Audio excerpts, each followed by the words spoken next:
আসসালামু আলাইকুম। কেমন আছেন আপনারা সবাই? আশা করছি যে যেখানে আছেন আলহামদুলিল্লাহ আল্লাহর অশেষ রহমতে সবাই অনেক ভালো আছেন। চলে আসলাম প্রতিদিনের মতো নতুন আরেকটি ব্লগে। আজকের ব্লগটা শুরু করছি আমি আর আমার শাশুড়ি মা, মানে আমার বাসা থেকে শুরু করতেছি। আজকের ব্লগটা খুবই গুরুত্বপূর্ণ একটি ব্লগ। অবশ্যই আজকের ব্লগটা আপনারা সবাই স্কিপ না করে দেখবেন। অবশ্যই স্কিপ না করে দেখলে আপনাদের সবারই ব্লগটা ভালো লাগবে। আর আমি আজকে কিছু গুরুত্বপূর্ণ কথা শেয়ার করব আপনাদের সাথে। তো সেই কথার ভিতরে যদি আমার কোনো ভুল ত্রুটি হয় অবশ্যই আপনারা সবাই ক্ষমার দৃষ্টিতে দেখবেন। আর ব্লগটা যদি আপনাদের সবার ভালো লাগে তাহলে অবশ্যই আমার চ্যানেলটা সাবস্ক্রাইব করে দিবেন, লাইক কমেন্ট শেয়ার করবেন, পাশে থাকা বেল আইকন বাজিয়ে দিবেন যেন আমি ছাড়া প্রত্যেকটা ভিডিও নোটিফিকেশন আপনাদের ফোনে চলে যায়। অবশ্যই আমার সাথে থাকবেন আর ভিডিওর কথাগুলো একটু মনোযোগ দিয়ে শুনবেন। আজকে কেন আমি আমার শাশুড়ি মাকে নিয়ে আজকে ব্লগটা দিচ্ছি, তো আপনারা দেখছিলেন আরো কিছুদিন আগেও কিন্তু আমি আমার শাশুড়ি মাকে নিয়ে কয়েকটা ব্লগ দিছিলাম। তো শাশুড়ি মা অসুস্থ থাকার কারণে হচ্ছে ব্লগ মাকে নিয়ে দিতে পারি নাই। তো যাই হোক, মা কিছুদিন মানে অনেকটাই পরিমাণ অসুস্থ ছিল, এই কারণে মাকে নিয়ে একদমই ব্লগ দেয়নি। তো এখন হচ্ছে মা প্রচুর পরিমাণে অসুস্থ। একটু হচ্ছে একটু খাবার দাবার মনে করেন একটু হাঁটাচলা করতে পারে বা একটু খাইতে পারে, ওরকম ভাবে একদম খাইতে পারে না। তো মা হচ্ছে এতটাই পরিমাণ অসুস্থ হয়ে গেছে আর যেহেতু বয়স হয়ে গেছে। আর আপনাদের কিন্তু ব্লগে আমি আরেকবারও বলছিলাম যে আমার মানে শাশুড়ি মার হচ্ছে খাদ্যনালীটা নাই। তো খাদ্যনালী না থাকার কারণে হচ্ছে শাশুড়ি মা প্রায় প্রায় বেশিরভাগ অসুস্থ থাকে। যেহেতু একটা মানুষ খাবারের উপরেই কিন্তু সুস্থ অসুস্থ সবকিছু মিলিয়ে থাকে। যদি খাবারের যে খাদ্যনালীটা সেটা যদি না থাকে, আর যেহেতু মুরব্বী মানুষ আমরা হচ্ছি সুস্থ মানুষরাই যদি একটু খাবারটা ভালো মতো করে না খাইতে পারি তাহলে আমাদেরই খারাপ লাগে। আর মা হচ্ছে একজন বয়স হয়ে গেছে, তো মা হচ্ছে খাদ্যনালী তো নাই, আপনাদেরকে আমি বলছি। যে কারণে হচ্ছে মানে মা যে এখন হচ্ছে অসুস্থ হয়ে গেছে এই জন্য কথার ভিতরে মা কাশতেছে। তো আপনারা হচ্ছে অবশ্যই আমার শাশুড়ি মার জন্য বেশি বেশি করে দোয়া করবেন। মা হচ্ছে কিছুই খাইতে পারে না, মানে আমরা যেটা রান্না করি সেটা তো খাইতেই পারে না, তার হচ্ছে একদমই সাদা চাউ, তারপর হচ্ছে ওইটা খাইলেও মা হচ্ছে মাঝে মধ্যে অসুবিধা হয়ে যায়, যেহেতু খাবারটা হজম করতে পারে না। কারণ হজমেরও তো একটা ব্যাপার স্যাপার আছে, যদি খাবারটা হজমই করতে না পারে তাহলে তো ওই মানুষটা অসুস্থ বোধ করবেই। তো এই কারণে হচ্ছে আজকে মাকে নিয়ে বিশেষভাবে আপনাদের কাছে আসলাম যেন আপনাদের সকলের কাছে মানে দোয়া চাইতেছি। আমার শাশুড়ি মার জন্য অবশ্যই আপনারা সবাই বেশি বেশি করে দোয়া করবেন যেন মা যতদিন বেঁচে থাকে ততদিন সুস্থ থাকে, স্বাভাবিক থাকে। আর মা যেন একটু টুকিটাকি খাবার খেতে পারে। কারণ সব মানে বউরাই চায় যে শাশুড়ি ভালো থাকুক, বা শাশুড়ি মাও চায় যেন সে যেন সুস্থভাবে মৃত্যুবরণ করতে পারে। তার জন্য মানে অসুস্থ হয়ে যেন তার কষ্ট পেয়ে যেন তার মৃত্যুবরণ না করতে, এটা সকলেই চায়।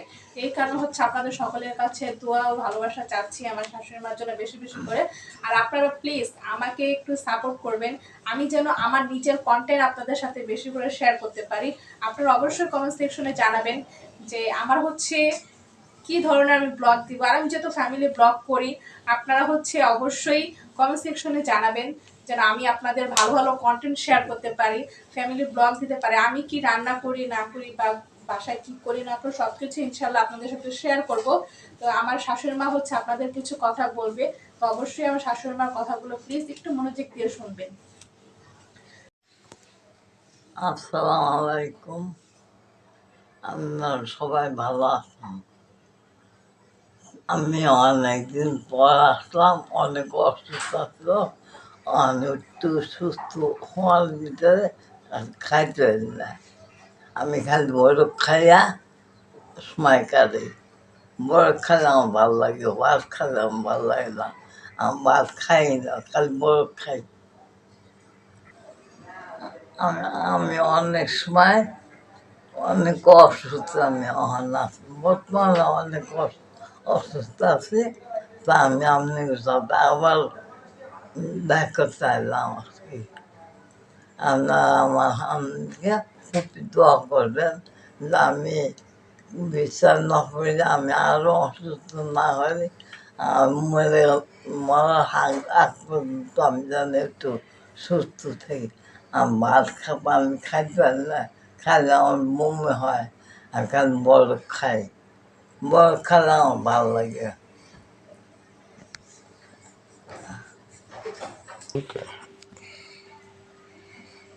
একবার অবসর হয়েছে, তারপর ডাক্তার দেখে অপারেশনের কথা বলতে আমি বাড়িতে করে যাই। করে আমি যা খাই খাইলাম বমি হলে ভালো লাগে, বমি করি। এই হলো আমার কথা।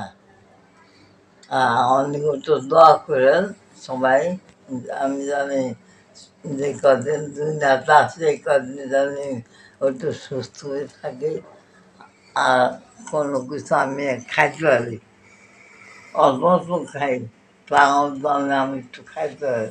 আপনারা আমাদেরকে দোয়া করেন।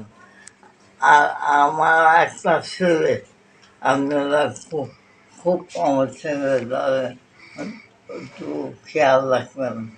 আমার ছেলে একটু কষ্ট করে বিজনেসে করতে আসছে, আমার ছেলের দিকে তো খুব খেয়াল রাখেন। আমার ছেলে একটাই, এক ছেলেই। আমি বেশি কথা কইতে পারি না। আমার ছেলে এক ছেলে দুই মেয়ে, তা আমার ছোট সংসার, ছোট সংসারের ভিতরে আমার ছেলে কাজকর্ম এরকম করতে পারে না। আমার ছোট ছেলের শরীর ভালো না, ও করতে পারে না। আপনাকে সাথে যোগাযোগ করতে আসবে, আপনারা একটু সাহায্য করবেন, একটু খেয়াল রাখবেন যে আমার ছেলে যাতে ভালো থাকে। আপা, আমার এই ছেলের বউ আপনার সাথে যে ভিডিও করতে আসে, যোগাযোগ করতে আসে, এদের আমার বউ ভালো করে আপনারা একটু যোগাযোগ রাখবেন। আমার বউর সাথে আমার বউ জানে ভালো হয়, ভালো থাকে। আপনারা তো এতক্ষণ হচ্ছে মার কথা শুনতেই পাইছেন। মানে মা হচ্ছে মানে অসুস্থ ছিল যখন আপনাদের ভাইয়ার বয়স 1 বছর, তখন হচ্ছে মা প্রচুর পরিমাণে অসুস্থ ছিল। অসুস্থ থাকার কারণে মা হচ্ছে কথা বলতে পারতো না, তার জবান বন্ধ হয়ে গেছিল। তো ওই ক্ষেত্রে ডাক্তারের চিকিৎসা অনুযায়ী এখন হচ্ছে মা টুকিটাকি কথা বলতে পারে। ওই চিকিৎসার কারণে হচ্ছে মা এখন কথা বলতে পারে, তাও স্পষ্ট ভাবে না। মনে করেন আমরা এই কথা মার বুঝতে গেলে অনেক কষ্ট হয়ে যায়। অনেক সময় আছে যে কথাগুলো আমরা বুঝি না, বারবার মাকে রিপিট করি। তো আমরাও বুঝতে পারছি যে মা যে কথাগুলো বলছে, আপনারা সব কথাগুলো কি ক্লিয়ার ভাবে বুঝতে পারছেন কিনা বা বুঝতে পারেন নাই। তার কারণে হচ্ছে আমি আবারও আপনাদের কাছে বলতেছি, মা হচ্ছে আপনাদের সবার কাছে তার অসুস্থের কথা বলছে, যে মার হচ্ছে খাদ্যনালী নাই, খাদ্যনালী হচ্ছে অপারেশন করছিল কয়েকবার, তারপরে হচ্ছে ডাক্তার আবারও বলছে অপারেশন করতে। এখন মা হচ্ছে এই বয়সে অপারেশন জিনিসটা হচ্ছে ভয় পাইতেছে, যার কারণে মা অপারেশন করতে চাচ্ছে না। তো এই কারণে মা বলছে যে আমি এখন আর অপারেশন করব না, আমি যতদিন বাঁচি এইভাবেই বাঁচতে চাই।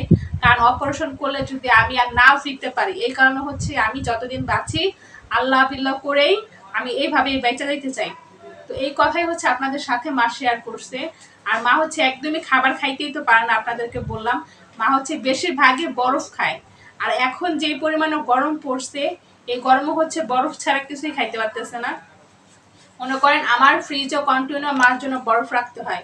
আর মা হচ্ছে আপনাদের কাছে আরো একটি কথা শেয়ার করছে, যে কথা হচ্ছে আমার যেহেতু ছোট্ট একটা পরিবার, আমি, আমার হাজবেন্ড, আমার সন্তান আর আমার শাশুড়ি, এছাড়া কিন্তু আমার ব্লগে আপনারা কাউকেই দেখেন না। এই কারণে হচ্ছে মা শেয়ার করছে আপনাদের সাথে যে আমার যেহেতু ছোট্ট পরিবার, আমি যে ব্লগগুলো আপনাদের সাথে শেয়ার করি, আপনারা প্লিজ অবশ্যই সেই ব্লগগুলো অবশ্যই স্কিপ না করে দেখবেন। আর আমার ব্লগগুলো বেশি বেশি করে আপনারা শেয়ার করবেন। আর আপনারা অবশ্যই যদি দেখেন মনোযোগ দিয়ে, তাহলে আমারও ভালো লাগবে, আমিও সামনে এগোতে পারবো বা আমি হচ্ছে কিছু করতে পারবো আপনাদের ভালোবাসা সাপোর্ট পেলে। আর আপনারা যদি আমাকে ভালোবাসা সাপোর্ট না দেন, তাহলে তো আমি সামনে এগোতে পারবো না। এই কথাটাই হচ্ছে মা আপনাদেরকে বুঝিয়ে বলছে। কিন্তু মা হচ্ছে আপনারা হচ্ছে মার কথা কতটুকু বুঝতে পারছেন সেটা একান্তই আপনারা জানেন। অবশ্যই কমেন্ট সেকশনে জানাবেন যে মার কথা আপনারা কতটুকু বুঝতে পারছেন। আর আপনাদের কাছে অবশ্যই রিকোয়েস্ট করে বলতেছি, আপনারা প্লিজ আমার ব্লগগুলো, হ্যাঁ আমি অবশ্যই ইদানিং ধরে হচ্ছে শারমিনদের ফ্যামিলি নিয়ে আমি ব্লগ দিতেছি, কারণ এই কারণে আপনাদের কিন্তু আমি আরেকবারও বলছি যে আপনারা আমাকে কম বেশি খুবই কম চিনেন, কিন্তু শারমিনদের ফ্যামিলি, শারমিনদের সবাইকে চিনেন। যার কারণে হচ্ছে আমি ওদেরকে নিয়ে একটু ভিডিও দেই, যেন আপনারা ওদের ক্ষেত্রে আমাকে চিনতে পারেন। এই কারণেই কিন্তু আমার ওদের নিয়ে ভিডিও দেওয়া।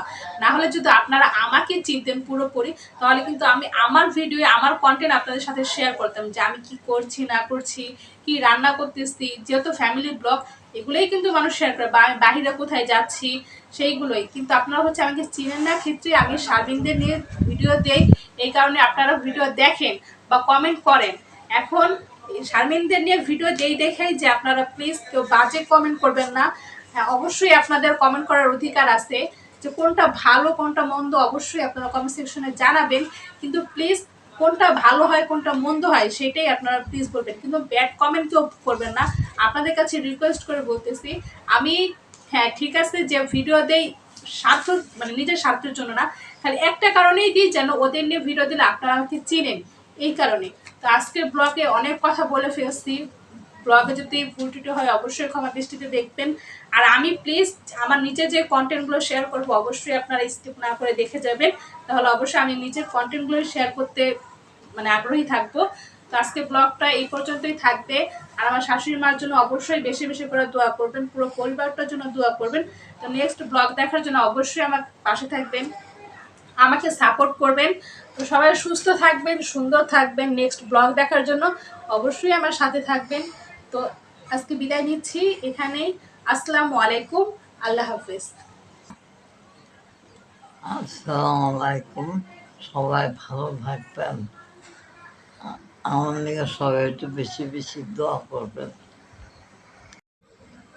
আমি আমার আপনাকে বলছি, আমার ছেলেদের যে ভিডিওটা করতেছে এদের পাশে আপনারা থাকবেন, বেশি বেশি করে একটু খেয়াল করে দেখবেন।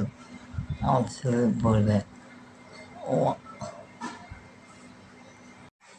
আপনারা যদি আমার বউর পাশে থাকেন তাহলে আমি একটু খুশি হব, যে একটু বেশি বেশি করে ভিডিওটা আপনারা যোগাযোগ করবেন, রাখবেন। আমি